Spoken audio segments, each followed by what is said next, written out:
Hi, Tiffany. Hi. Good to see you. Thank you for chatting with me today. Absolutely. So I'd love if you might just introduce yourself in your own words and tell people where you are and when you were part of the sisterhood. Well, my name is Tiffany, and I am currently in Richmond, Virginia, which is my home. Born and raised here in Richmond, Virginia. I'm a writer, creative. I'm a I think I'm a budding yoga teacher too, in some Ooh, regards. cool. Um, and I'm also I've worked in banking for about 8 or 9 years in my past.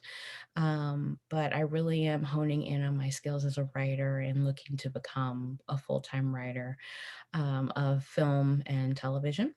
And currently, I own my own production company called Liberated Media and Consulting. And I just believe in being a good person.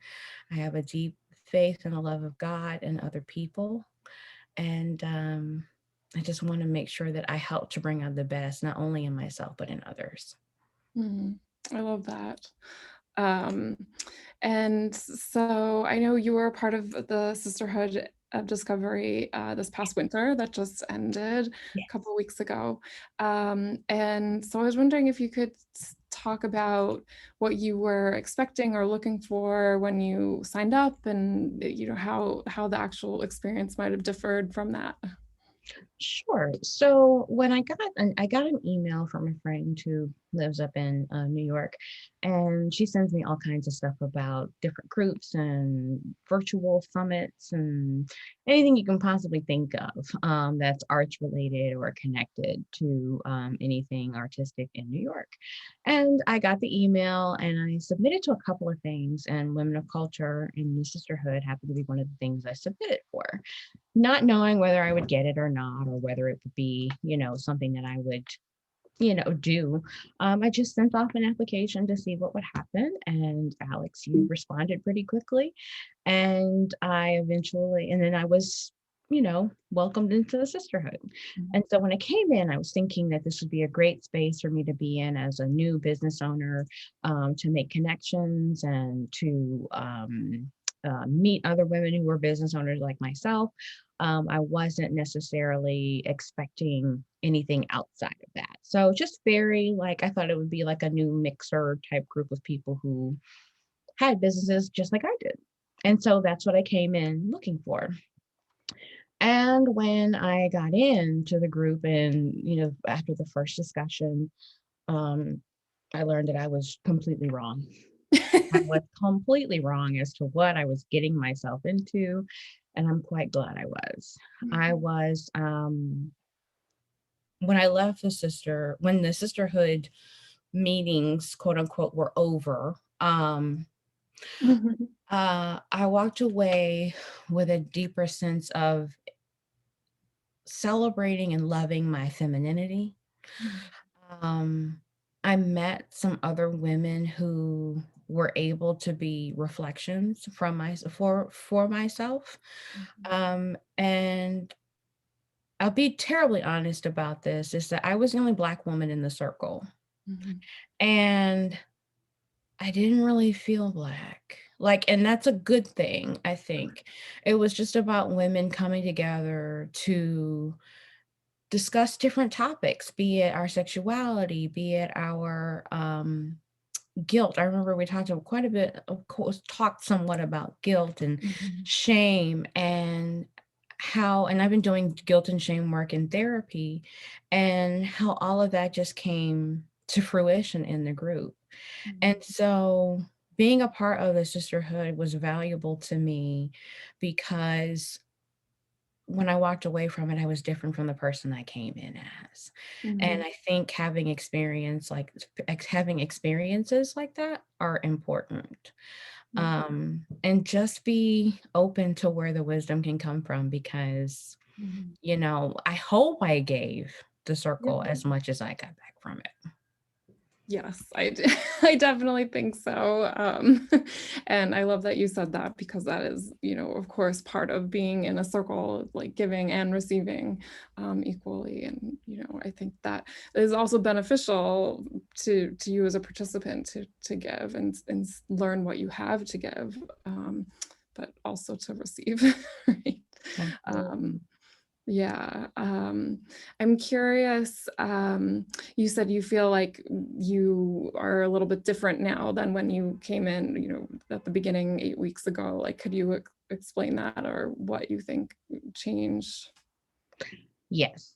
Okay, so just a prime example, I don't know if you can tell, but I'm looking at myself a little bit more than I'm looking at you. And so That's fine. That's what we all well, do on. narcissistically, but like just embracing the beauty that I have. Mm, And for a long time, I wouldn't be able to do that.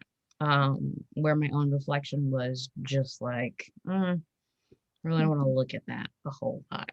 Um, and just being able to celebrate all that I am.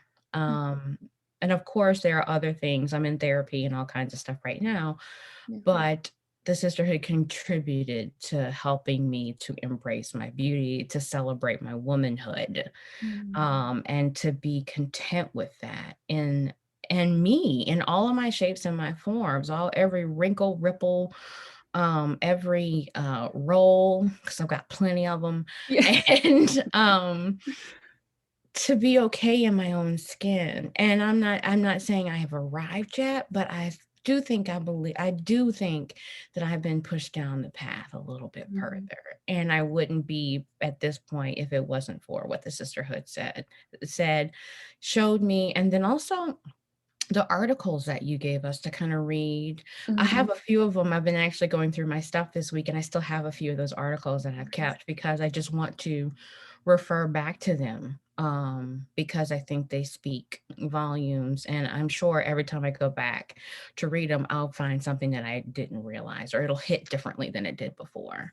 mm, And so just being able to have more self love for myself, mhm. um, is one of the major takeaways Yeah. from the sisterhood. And then also, there was also something else that happened too, is that I'm a little softer toward other people because I hear other people's stories. Like there are some attributes, and I won't go into those attributes on here because it's not really for this, but there were some attributes that I didn't really have room for.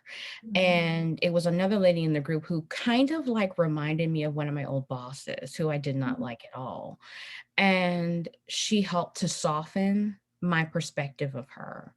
And yeah, so I have a little bit more room for other people with other yeah. complexities or issues or whatever you want to call it. Yeah, yeah, that makes a lot of sense, and I think that being sort of more open and, softer with other people also helps you be softer with yourself, so it kinda Absolutely. makes sense that both of those things happened hand in hand, and, hearing other people's experiences can also help you feel like, less self-critical, right? Absolutely. Absolutely. And another thing too that I think was a takeaway for me is like I watched how you manage the group.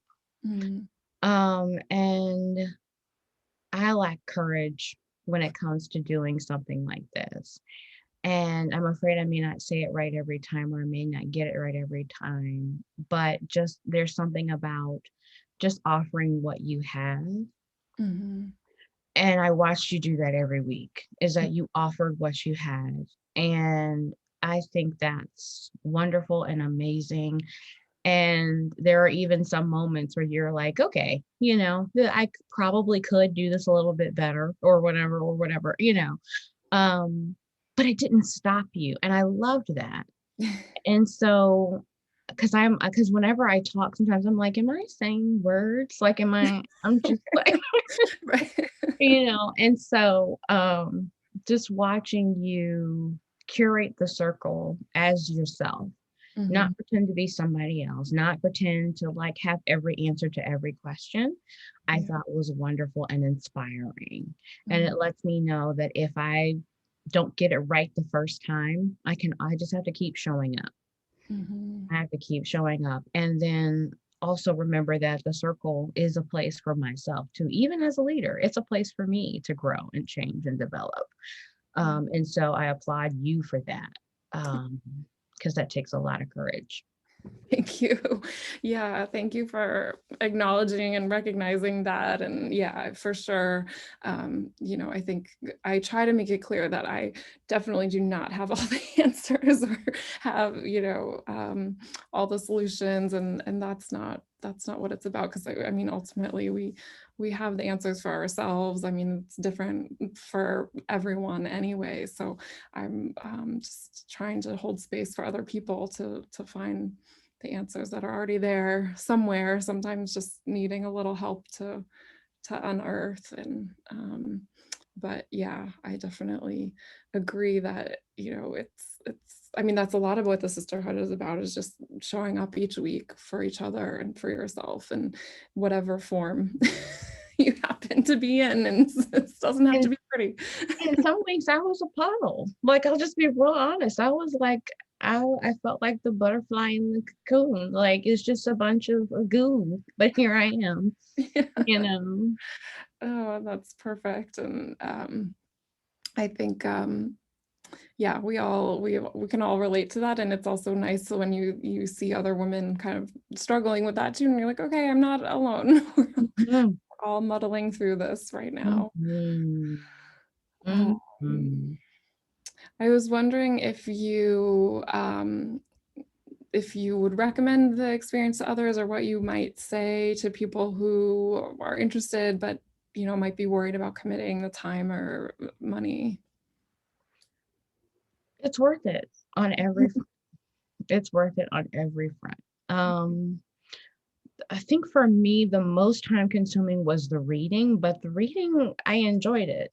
Um, Big Magic was the book we used this time around, and I enjoyed it. It's still with me, Mhm. and I have actually revisited it Okay. in some respects, and so that would be probably the biggest commitment. But I think it's definitely a worthwhile experience. And one thing I will say is just don't come in with judgment.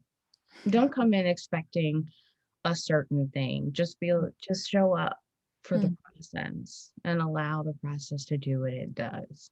Mhm. Um, yeah, it's well worth it. I think it's well worth the money. I think it's well worth the time, and it's well worth the expense to do the work, the internal work.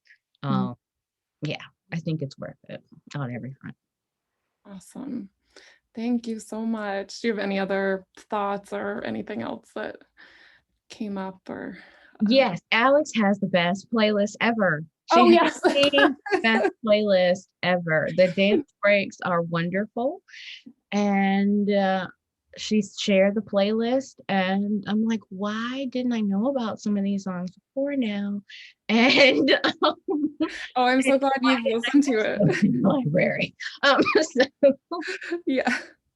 Yeah, I know. I don't advertise the dance breaks, but I think, yeah, that's definitely one of my favorite parts of the sisterhood. And, I think dancing with each other, even though we're on camera, not in the same place, is just so much fun. it is, and it's a dance circle with no judgment. Like, we're just dancing just to dance it out. Give me some time to get up from my chair, move around, and then also just let it go. Just let your hair down and Yeah, let it go. yeah, yeah. Always good. Yeah, and remembering that you can move, and letting like I think that helps too with the self-love, right? Like, just like Mhm. remember that everyone can move. Mhm. Mhm. So Yes, ma'am. So, yeah, it's something that I recommend. And you, Alex, are a very gentle soul. And you don't rush anybody to be where they're not. It's just just as you bring what you have to offer, you Mhm. allow others to bring what they have to offer. Be it nothing, be it very little, be it a whole lot, you still make room for all of that. And we need more people in the world like that. We Mhm. need more people in the world like that. So, um, yes, take the plunge, join the sisterhood, um, and just allow that 8 weeks to be transformative for you. Thank you so much. I appreciate you taking the time, and thank you so much for being a part of the circle, and I'm so happy to have you as part of my life now too.